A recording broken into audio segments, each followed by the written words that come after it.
Bismillahirrahmanirrahim. Assalamu alaikum. My name is Ali Raza and welcome to Pen Gravity. इस lecture के अंदर हम करेंगे जो टुडे डॉन न्यूज़पेपर है उसके एडिटोरियल का analysis with practice question and today is 5 मार्च 2024. जो नए स्टूडेंट्स हैं एंड उनके लिए ये जो लेक्चर होगा इसके अंदर हमारा फोकस रहेगा इंग्लिश ऐसे पर, करंट अफेयर्स पर, पाकिस्तान अफेयर्स के ऊपर, सोशल साइंसेस के जो ऑप्शनल सब्जेक्ट्स हैं उनके जो जनरल कैटेगरीज के एरियाज हैं वो कवर करेंगे, क्रिटिकल अप्रोच डेवलप करेंगे और आर्गुमेंट बिल्डिंग अप्रोच भी आपकी डेवलप करेंगे होगी इस लेक्चर के थ्रू। और ultimately this will helpful for you specially in English ऐसे और करंट अपना इंटरव्यू में आपकी बहुत ज्यादा हेल्पफुल रहेगा। ये है जो आपका टुडे डॉन न्यूज़पेपर है उसके एडिटोरियल्स और ओपिनियन वाला सेक्शन। ये वाला जो सेक्शन है ये है आपका एडिटोरियल का सेक्शन और इस लेक्चर के अंदर 1, 2 एंड 3 ये तीन एडिटोरियल जो है इनका एनालिसिस आपके साथ किया जाएगा। दूसरा आता है ये वाला section and that is opinion section.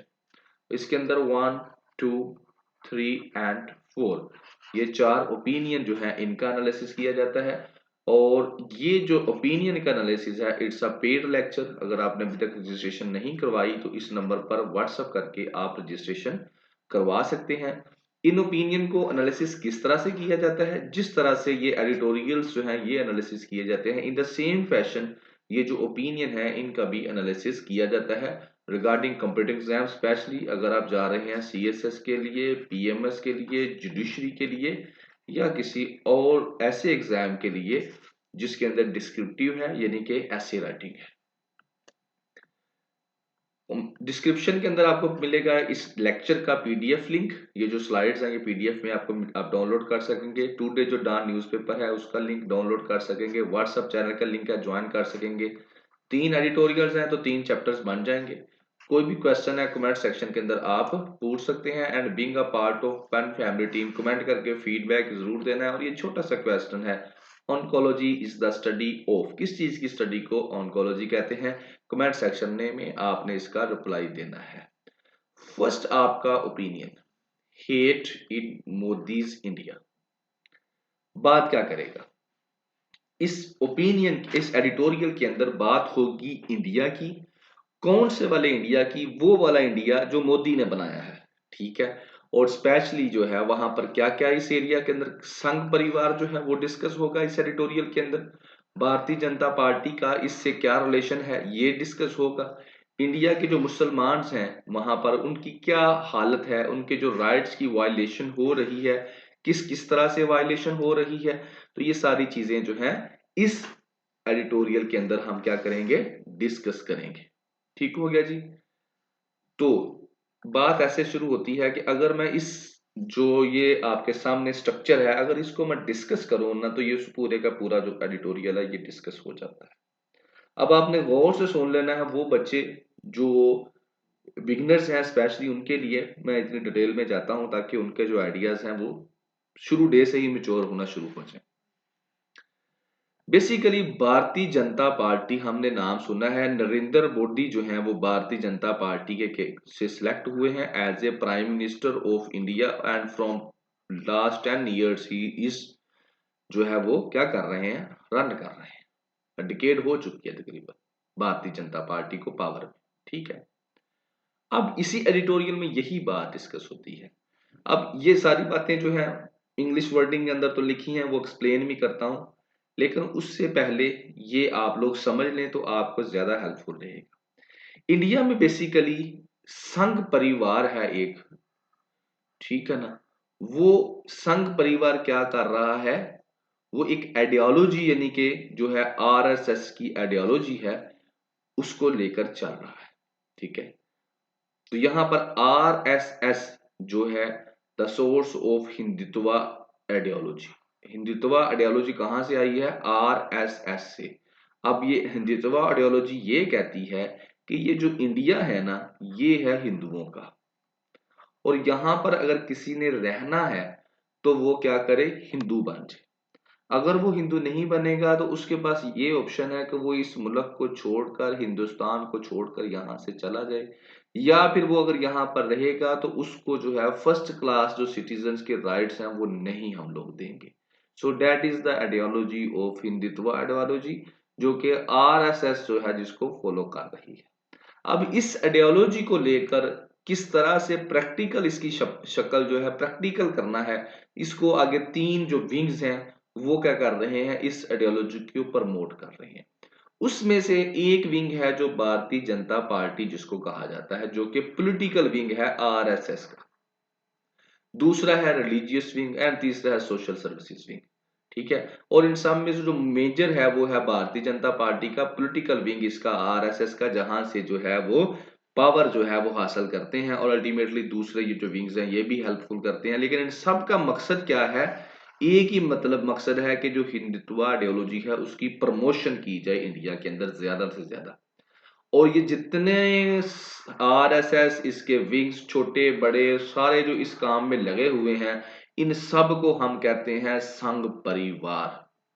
ठीक हो गया जी। अब ये जो संघ परिवार है ना, ये क्या कर रहा है, सेकुलर इंडिया को, जो सेकुलर इंडिया था ना, जो गांधी का इंडिया था, उसका, नेहरू का इंडिया जो था, गांधी का इंडिया था जो कि सेकुलर इंडिया था, उसको अब इन्होंने उसकी शक्ल को बदल दिया है। ठीक है, अब ये इंडिया जो है सेकुलर नहीं रहा, अब यहाँ पर जो रिलीजन की छाप जो है वो छपती जा रही है, और खास तौर पर हिंदुइज्म की छाप छप रही है। और इस वजह से हमको ये भारतीय जनता पार्टी जो है ये क्या करती है, वहां पर अपनी जो पॉलिटिकल कैंपेन्स हैं, जब इसने इलेक्शंस आते हैं तो ये ऐसे काम करती है कि जिससे दूसरे जो रिलीजन के लोग हैं उनको नुकसान पहुंचे। मतलब बात करने का ये है कि ये प्रैक्टिस करती है, पॉलिटिक्स के अंदर जो है रिलीजन को लेके आती है, कि पॉलिटिक्स करती है मजहब के नाम पर, और मजहब के नाम पर ये लेती है वोट। ठीक है, और फिर ये ऐसे काम करती है जिससे जो हिंदू हैं वो खुश हों, और हिंदू जब खुश होंगे तो अल्टीमेटली हिंदुओं की तादाद जो है इंडिया के अंदर ज्यादा है, तो उनके वोट्स भी इनको मिलेंगे, और जब इनको वोट मिलेंगे तो ये पावर में आ जाएंगे, और ये आ भी रहे हैं। और नेक्स्ट इलेक्शन की भी तैयारी इसी तरह से हो रही है। और जाहिर है हिंदू को खुश करने के लिए फिर जो दूसरे मजाहब हैं उनके राइट्स की वायलेशन ये करते हैं, करवाते हैं भारतीय जनता पार्टी वाले। So that is the whole ideology, and that is the whole, you can say, structure which is working in India। और ये किसकी जो शैडो के अंदर हो रहा है, संघ परिवार जो है उसकी डायरेक्शंस में ये सारा काम हो रहा है। और यही इस एडिटोरियल के अंदर वो आपके साथ डिस्कस करता है मुख्तलिफ वर्डिंग के अंदर, जो मैंने बात आपको एक्सप्लेन कर दी है। अब यही कंसेप्ट लेकर आप इस एडिटोरियल को समझें। कहते हैं आफ्टर अ डिकेड, एक डिकेड 10 साल से जो है, 10 साल के बाद जो बीजेपी का रूल है वहां पर है कम्युनल फोर्सेस इन इंडिया। क्योंकि कम्युनल फोर्सेस जिसका हमने बात किया, जो कम्युनिटी के जो होती हैं, कम्युनिटी के बेस के ऊपर होती हैं, वो फोर्सेस इंडिया जो हैं, उन्होंने क्या किया हुआ है, जो माइनॉरिटीज की जिंदगी है उनको बड़ा मुश्किल कर दिया है। खास तौर पर जो मुसलमान हैं उनकी लाइफ तो वहां पर बहुत मुश्किल हो चुकी है। कहता है hate lab, India hate lab जो है, जो कि यूएस से बेस एक रिसर्च आउटफिट है, वो क्या रिपोर्ट देती है, वो ये कहती है एंटी मुस्लिम हेट स्पीचेस जो हैं वो इंडिया के अंदर आम हो चुकी हैं, कि मुसलमानों के खिलाफ नफरत अंगेज तकरीरें करना आम हो चुका है। और 668 हेट स्पीचेस के इंसिडेंट हो चुके हैं पिछले साल। 75% जो ये इंसिडेंट पिछले साल हुए हैं, इन 668 में से 75% इंसिडेंट्स उन स्टेट्स के अंदर हुए हैं जहां पर भारतीय जनता पार्टी का क्या है, रूल है। ठीक हो गया जी।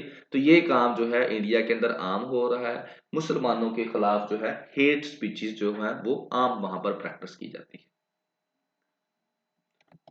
और आगे वो कहता है इस तरह के जो इंसिडेंट्स हैं ये पीक पर होते हैं, जब इलेक्शंस के डेज होते हैं और कंपेन करनी होती है, तो इस तरह के इंसिडेंट जो जिसमें मुसलमानों के खिलाफ नफरत वाली स्पीचेस करनी है वो पीक पर होते हैं। और इलेक्शंस अब अल्टीमेटली अप्रैल और मई 2024 में इंडिया में होने जा रहे हैं।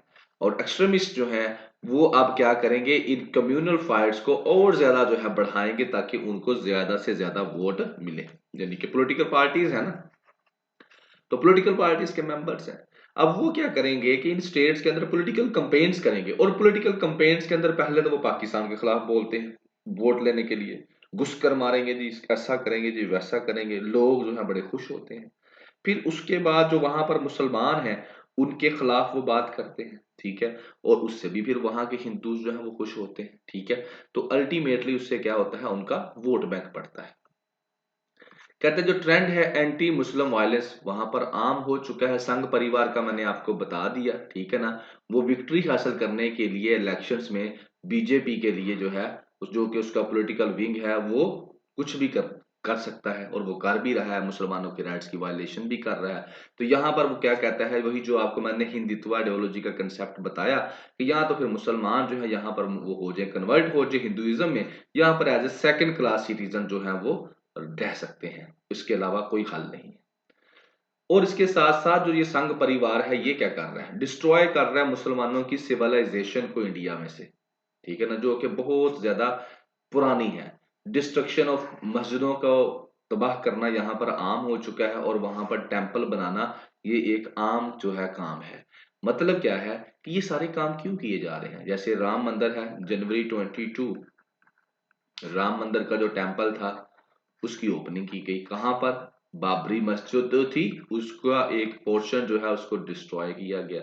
इसके बाद जो है अब नेक्स्ट और भी कई हमें इंसिडेंट्स नजर आ रहे हैं, जहां पर जो मदरसा है उसकी बिल्डिंग को तबाह कर दिया गया, मस्जिदें जो हैं वो गिराई जा रही हैं। हर वो चीज जिसका ताल्लुक मुसलमानों की तारीख से है, उसको ये हिंदुत्व आइडियोलॉजी के तहत जो आरएसएस है, जो संघ परिवार है, जो बीजेपी है, उनकी ये जो आइडियोलॉजी है, इसके तहत वो इंडिया में से हर वो चीज जिसका ताल्लुक मुसलमानों की तारीख से है उसको मिटाई जा रहा है, उसको साफ करता जा रहा है, ठीक है। और इससे क्या होता है कि वो हिंदुइज्म को वो समझते हैं हम प्रमोट कर रहे हैं, मुसलमानों की मस्जिदें गिराकर वहां पर टेम्पल बनाकर। तो वो फिर क्या होता है, वहां के जो हिंदू लोग हैं वो इस चीज को फिर क्या करते हैं, ऐसे लोगों को सपोर्ट करते हैं। वो कहते हैं कि ये देखें जी, ये हमारा मजहब जो है ये प्रमोट हो रहा है। और इसमें भी यहाँ पर भी यही होता है कि जिस तरह बाबरी मस्जिद थी, तो इसके बारे में ये कहा गया कि इस जगह पर पहले जो था, राम जो था उसका मंदिर था, राम का मंदिर था। तो बाद में जब बाबर आया है मुगल बादशाह, तो उसने ये क्या किया, राम का मंदिर जो है यहाँ से साफ करके यहाँ पर बाबरी मस्जिद बना दी। और अब जो है हम पावर में हैं, तो हमने अब क्या किया है, ये बाबरी मस्जिद का ये तोड़ कर वहां पर अपना राम मंदिर बनाया है। And ultimately it is a positive point, उनके नजदीक ये बड़ी एक विक्ट्री है। और इस विक्ट्री को सेलिब्रेट करते हैं कौन, हिंदू जो है वो सेलिब्रेट करते हैं। और अल्टीमेटली जो इनकी विक्ट्री का सबब बनता है वो कौन बनता है, वो बनती है बीजेपी।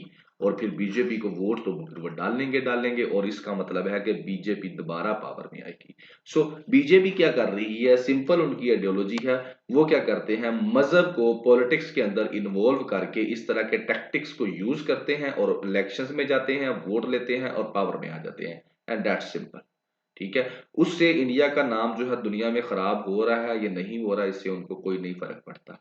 उनको जो सेकुलर इंडिया था वो सेकुलर रहा है, ये नहीं रहा, उनको इससे कोई फर्क नहीं पड़ता। माइनॉरिटीज के राइट्स की वायलेशन हो रही है, ये नहीं हो रही, उससे उनको कोई फर्क नहीं पड़ता।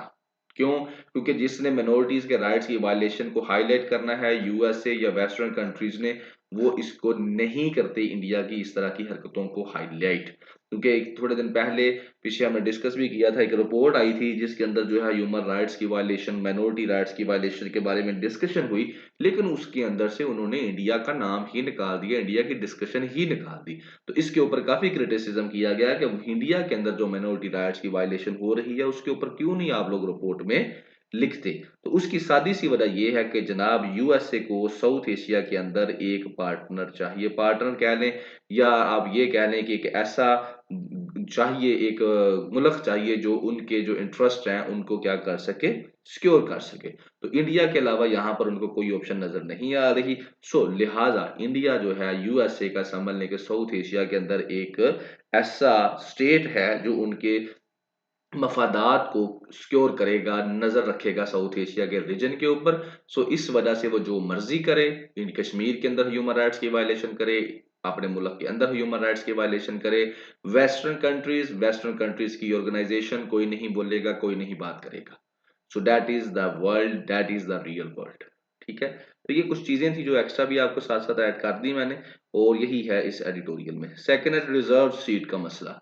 इसके अंदर क्या है, बात सिंपल सी है जी। रिजर्व सीट का ये जो एडिटोरियल है, इसके अंदर जो राइटर है वो ये लिखता है कि इलेक्शन कमीशन ऑफ पाकिस्तान ने, आपको पता है पीटीआई जो है उसके जो इंडिपेंडेंट कैंडिडेट थे, ठीक है ना, उन इंडिपेंडेंट कैंडिडेट ने जो सुन्नी इत्तेहाद कौंसिल है उसके साथ अपना हाथ मिला लिया है।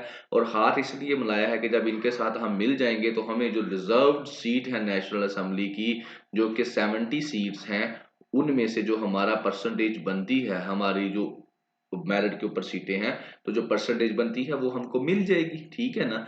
लेकिन इलेक्शन कमीशन ऑफ पाकिस्तान ने ये मेहरबानी की है कि सुन्नी इत्तेहाद कौंसिल को ये रिजर्व सीटें देने से इनकार कर दिया है, और ये जो रिजर्व सीटें थी ये दूसरी पॉलिटिकल पार्टीज में बांट दी हैं, और कोई लीगल किस्म की जो है अपनी थ्योरी दे दी है कि ये नहीं हो सकता, ऐसे नहीं हो सकता, वैसे नहीं हो सकता। तो इसके ऊपर वो जो है फिर लिखता है और कहता है कि इलेक्शन कमीशन की इन हरकतों की वजह से पहले ही पाकिस्तान में डेमोक्रेसी का जो है बेड़ा गर्क हो गया है, और अब फिर इस तरह की ये हरकतें कर रहा है तो पाकिस्तान में डेमोक्रेसी को ये एक हर्डल है। इलेक्शन कमीशन ऑफ पाकिस्तान, ये डेमोक्रेसी पाकिस्तान में प्रवेल नहीं कर पाएगी अगर इस तरह की हरकतें हम लोग करते रहे, ठीक है। तो इससे पहले कि मैं अब एडिटोरियल बेन क्रक्स इसका मैंने आपको एडिटोरियल का दे दिया, अब स्लाइडें हैं, इंग्लिश है, वो पढ़ता हूँ, डिस्कस करता हूँ, बाकी मेन बात यही है, ठीक है। अब इससे पहले कि हम जाएं मेन डिस्कशन के ऊपर, स्लाइड्स के ऊपर, तो पहले थोड़ा सा ओवरव्यू ले लें कि गवर्नमेंट स्ट्रक्चर ऑफ पाकिस्तान का वो क्या है जो कि इलेक्शंस होते हैं आपके 2024 के अंदर। तो गवर्नमेंट स्ट्रक्चर के अंदर एक आती है आपकी नेशनल असेंबली, दूसरा आता है आपका प्रेसिडेंट, और तीसरी आती है आपकी सेनेट। यहाँ पर हम बात करेंगे नेशनल असेंबली की। नेशनल असेंबली की हैं 336 सीट्स हैं। 2024 के इलेक्शंस के अंदर 336 सीटें थी। इन 336 सीटों में से 200 जो 266 सीट है ये है जनरल सीट जिनके ऊपर इलेक्शन होता है। 10 सीट जो है वो माइनॉरिटीज की हैं, 60 सीट जो है वो वुमेन की हैं, ये रिजर्व सीटें हैं, इनके ऊपर कोई इलेक्शन नहीं होता। आप कोई भी पार्टी जो 266 सीट्स हैं इनमें से जितनी सीटें वो जीतेगी उस परसेंटेज के हिसाब से इन 70 सीटों में से उसको उतनी सीटें दे दी जाएंगी। वो अपनी मर्जी के जो वुमेन्स हैं उनको और अपनी मर्जी के जो मिनोरिटी बंदे हैं उनको नॉमिनेट करके वो पार्टी अपनी सीटों पर बढ़ा बैठा देती है। अब यहाँ पर जब इलेक्शंस होता है तो इलेक्शंस के रिजल्ट्स में होता है कि 100+ जो सीटें हैं वो कौन जीत जाती है, इंडिपेंडेंट जो कैंडिडेट है, इंडिपेंडेंट कैंडिडेट वो जीत जाते हैं। और ये इंडिपेंडेंट वो थे जो कि पीटीआई की बैग जिनके ऊपर खड़ी, जिनके बैग पे पीटीआई था। अब ये इंडिपेंडेंट होने की वजह से तो ये रिजर्व सीट नहीं आपने ले सकते, तो लिहाजा फिर क्योंकि पीटीआई तो इलेक्शंस में थी नहीं, तो पीटीआई वहां पर एज ए पार्टी रजिस्टर्ड भी नहीं है, राइट नो, ठीक है। तो ये जो इंडिपेंडेंट कैंडिडेट्स है इनको लोगों ने वोट डाला पीटीआई की वजह से, लेकिन ये इंडिपेंडेंट कैंडिडेट्स जो है ये 70 सीटों का क्लेम नहीं कर सकते, क्योंकि इन 70 सीटों का क्लेम सिर्फ कोई पॉलिटिकल पार्टी ही कर सकती है। तो लिहाजा फिर किया जाता है कि ये जो इंडिपेंडेंट कैंडिडेट्स हैं, पीटीआई इनको कहती है कि तुम सुन्नी इत्तेहाद कौंसिल जो है ना पॉलिटिकल पार्टी, उसके साथ इल्हाक कर लो। तो ये सारे के सारे इसके साथ मिल जाते हैं, सिर्फ इस वजह से कि हमें एक पॉलिटिकल पार्टी का नाम मिल जाए, और जब इनको नाम मिल जाएगा तो फिर हम रिजर्व सीट का जो है क्लेम कर सकते हैं। तो जब इन्होंने जो है ये वाली इसकी सुन्नी इत्तेहाद कौंसिल के साथ हाथ मिला लिया, तो इसके बाद इसका मतलब है कि जो सुन्नी इत्तेहाद कौंसिल जो है पॉलिटिकल पार्टी उसकी 100+ सीटें नेशनल असेंबली के अंदर हो गई। तो अब सुन्नी इत्तेहाद कौंसिल ने फिर इलेक्शन कमीशन को कहा कि जनाब अब मुझे आप जो है रिजर्व सीट जो है 70, उसमें से मेरी जो परसेंटेज 50% या 60% जितनी मेरी परसेंटेज बनती है वो मुझे आप लोग दें, ताकि मैं उन सीटों के ऊपर भी अपनी जो वुमेन्स को और अपनी जो मिनोरिटी के बंदे हैं अपनी मर्जी के वो बैठाऊं। तो जब वो पीटीआई जब उन्होंने इलेक्शन कमीशन ऑफ पाकिस्तान को ये कहा, तो इलेक्शन कमीशन ऑफ पाकिस्तान ने आगे से कहा कि जनाब आप ये क्लेम नहीं कर सकते, आप जो है ना कुछ इस तरह की जो कानूनी पेचीदगियां हैं उनकी वजह से आप ये जो है फुलफिल नहीं कर रहे रिक्वायरमेंट्स, तो लिहाजा आपको जो है ये सीट्स नहीं मिल सकती। और उसके बाद इलेक्शन कमीशन ने अगला काम ये किया कि ये जो सीट्स हैं ये बड़े ही प्यार के साथ समझदारी के साथ जो थी दूसरी जो पॉलिटिकल पार्टीज है उनकी परसेंटेज के हिसाब से उनको ये बांट दी, और इनको वो बिल्कुल ही साफ कर दिया। तो इसके ऊपर जो है वो यही सारा कुछ वो एडिटोरियल के अंदर लिखता है, ठीक है जी। तो अब जरा इंग्लिश में आ जाए जी। इलेक्शन कमीशन ऑफ पाकिस्तान ने फैसला किया सुन्नी इत्तेहाद कौंसिल का जो स्पेशल सीट्स थी रिजर्व वुमेन और मिनोरिटीज की वो उनको नहीं दे रही। ठीक है ना। और दे क्यों नहीं रही, ये उन्होंने कह दिया कि लीगल जो मैंडेटरी चीजें थी वो आप लोगों ने फुलफिल नहीं की, रिक्वायरमेंट जो थी ला की, ठीक है।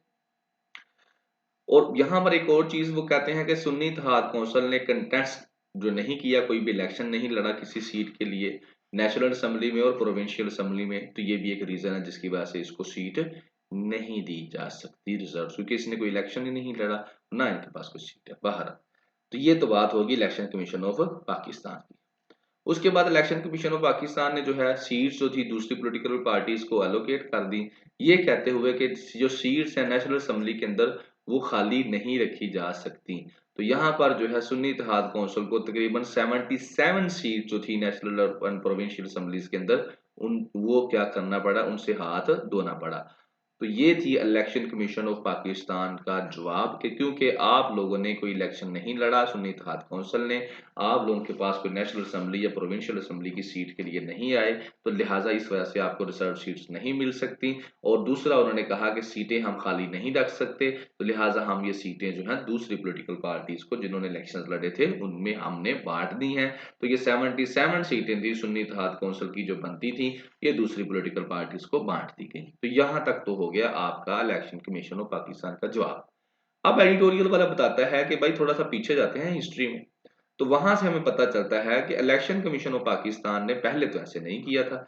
जब बलोचिस्तान अवामी पार्टी जो थी उसको वुमेन्स की रिजर्व सीट इन लोगों ने दी थी, ठीक है, तब तो इन्होंने ऐसा कोई काम नहीं किया था, क्योंकि उस वक्त जो है बलूचिस्तान अवामी पार्टी ने just like as Sunni Ittehad Council जो है इल्हाक किया था, लेकिन इन लोगों ने उसको रिजर्व सीट दे दी थी। तो अब इसको क्यों नहीं दे रहे, इसको भी दो, ठीक है। तो ये एक जवाब ये वाला पहले काम का। दूसरे काम का जवाब ये है कि 2018 में लाहौर हाई कोर्ट की जो जजमेंट है उसके मुताबिक वो वाली सीटें जो रिजर्व्ड हैं वो नॉन ट्रांसफरेबल हैं, यानी कि वो किसी दूसरे को नहीं दी सकते। आप ये नहीं कह सकते कि मैं इनको वैकेंट खाली नहीं रख सकता, जिस तरह इलेक्शन कमीशन ने कहा कि मैं इनको खाली नहीं रख सकता, लिहाजा ये जो आपकी 77 सीट्स है मैं दूसरी पॉलिटिकल पार्टीज में दे देता हूं, तो ये नॉन ट्रांसफरेबल है लाहौर हाई कोर्ट की जजमेंट के तहत, ठीक है ना। और उसके अंदर बताया गया कि जो रिटर्निंग ऑफिसर है, साथ में ये भी बताया गया है कि जो है ना रिटर्निंग ऑफिसर उसने क्या किया था, एक्सेप्ट नहीं किया था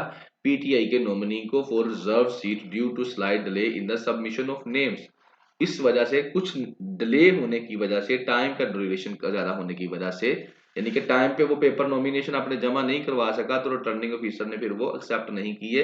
लेकिन लाहौर हाई कोर्ट की जजमेंट के मुताबिक आप ये सीटें नॉन ट्रांसफरेबल हैं, आप ट्रांसफर नहीं कर सकते किसी दूसरे को। बहरहाल वो कहता है कि इलेक्शन कमीशन ऑफ पाकिस्तान जो है हमेशा से क्राइसिस इसने ही पाकिस्तान में पैदा किए हैं।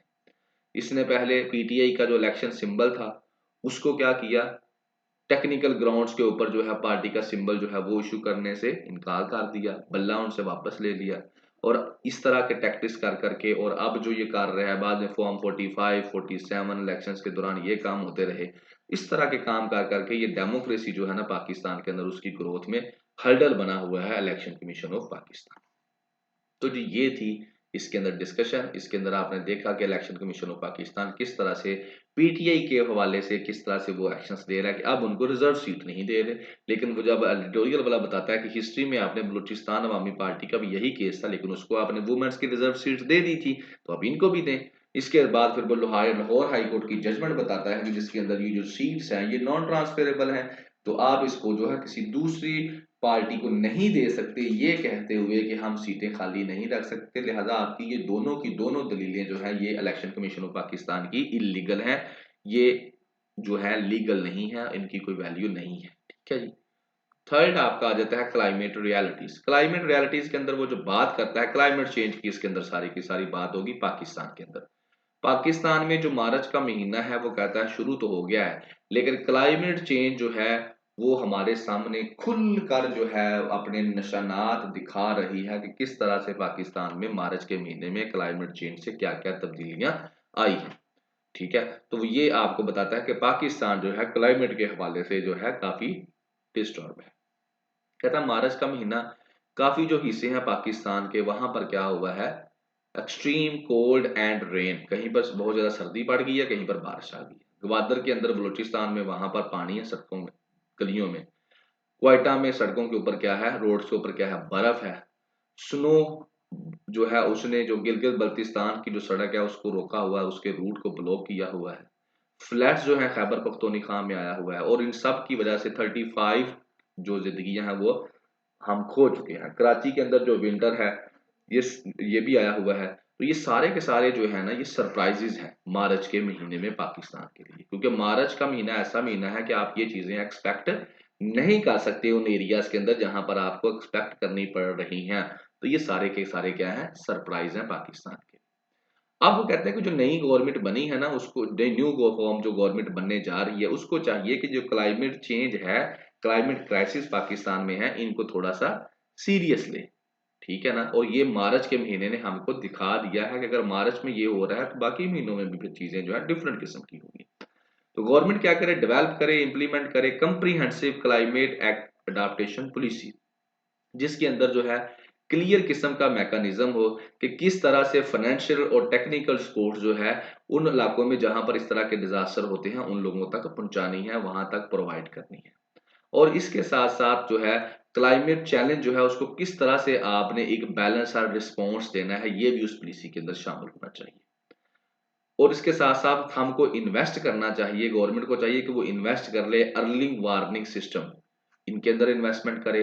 ठीक है ना, ताकि जब आपको पता चले तो आप टाइमली लोगों को एवैक्यूएट कर सके उन इलाकों से जहां पर डिजास्टर आना है। फॉर एग्जांपल फ्लड्स ही आने हैं तो अर्ली वार्निंग सिस्टम से हमको पता चल जाए तो हम उन लोगों को, उन एरियाज को क्या कर लें, एवैक्यूएट करवा लें। इसके साथ साथ जो इंफ्रास्ट्रक्चर रेजिलियंस हम जो हमको काम करना पड़ेगा, यानी कि जब भी जो है ये क्लाइमेट चेंज के डिजास्टर्स आते हैं तो फिर क्या होता है, डिस्ट्रक्शन होती है घरों की, खासतौर के पीके के अंदर। तो फिजिकल स्ट्रक्चर जो है ना हमारा, उसको हमें डिजाइन ऐसा करना पड़ेगा ताकि जो है एक्सट्रीम वेदर जो है उसको डिस्टर्ब ना कर सके। कम्युनिकेशन नेटवर्क हमको जो है ना वो अच्छे से स्ट्रॉन्ग से जो है बनाने पड़ेंगे, ताकि जो है जब क्लाइमेट क्राइसिस किसी की वजह से जो डिजास्टर्स होते हैं किसी इलाके में, क्लाइमेट डिजास्टर्स, तो जो अपना जो है ना आपके इन क्राइसिस के दरमियान जो है कम्युनिकेशन जो है वो ऑपरेशनल रहे, ताकि आप लोगों का जो कम्युनिटीज जो उन इलाकों में लोग डिस्टर्ब हुए हैं जिनके ऊपर ये अफेक्ट हुआ है उनके साथ आपका जो है ताल्लुक बना रहे उन कम्युनिटीज के साथ, और आप उनको उनको रिसीव कर सकें aid and information when most needed. यानी कि कम्युनिकेशन सिस्टम अच्छा होना चाहिए ताकि जो है उन इलाकों में जब फ्लड्स आते हैं, ये कुछ ऐसा आता है तो उनके साथ आप जुड़े रहें, उनको आप एड प्रोवाइड कर सकें और उनसे आप इंफॉर्मेशन जो है उनको देते भी रहें और इंफॉर्मेशन लेते भी रहें। इस काम के लिए वो कहता है कम्युनिटी इन्वॉल्वमेंट जो है वो बहुत ज्यादा जरूरी है। लोकल जो कम्युनिटीज हैं उनको हमें उनको क्या करना पड़ेगा, नॉलेज प्रोवाइड करना पड़ेगा, रिसोर्सेज प्रोवाइड करने पड़ेंगे, ताकि वो इमरजेंसी के केसेस के अंदर किस तरह से, यानी कि जो इलाके हैं उनको इमरजेंसी में अच्छे तरीके से रिस्पॉन्स कर सकें। जिसके अलावा दूसरे इनिशिएटिव्स लेने पड़ेंगे जैसे कि फॉरेस्ट वगैरह लगाना और जो रिफॉरेस्टेशन यानी कि जो जंगलात तबाह हो चुके हैं उनको सही करना, वेटलैंड रिसोर्स रिस्टोरेशन। यहाँ पे आप देखो बिल्कुल जो है ना, फॉर एग्जाम्पल ये आपने एक कॉलोनी बनाई है तो उसके अंदर आप क्या करें, वेटलैंड, पानी का छोटा छोटे जोहड़ बना देते हैं, उसको हम कहते हैं वेटलैंड सिस्टम। और लैंड मैनेजमेंट को आप अच्छे तरीके से आप इस्तेमाल करें, लैंड की मैनेजमेंट अच्छे करें। इससे उसके ऊपर हमने पूरे का पूरा एक ओपिनियन जो है डिस्कस किया था लैंड मैनेजमेंट के ऊपर, जिसके अंदर कहा गया था कि जो क्लाइमेट क्राइसिस हैं उनको आप सिर्फ फॉरेन एड से जो है पाकिस्तान हल काउंटर नहीं कर सकता। तो पाकिस्तान को चाहिए कि वो अपनी पॉलिसी के अंदर जो है लैंड जो है ना मैनेजमेंट पॉलिसी को ऐड करे। और उसके अंदर फिर हमने 4 कैटेगरीज को डिस्कस किया था, यानी कि लैंड को आप लोग कहाँ कहाँ पे प्रॉपरली यूज कर सकते हैं, जैसे इंडस्ट्री हो गई, एग्रीकल्चर हो गई, अर्बनाइजेशन हो गई। इस तरह से वो सारी की सारी हमने डिस्कस की थी उस ओपिनियन के अंदर कि लैंड मैनेजमेंट पॉलिसी किस तरह से हेल्पफुल रहेगी क्लाइमेट के जो क्राइसिस है उनको काउंटर करने में।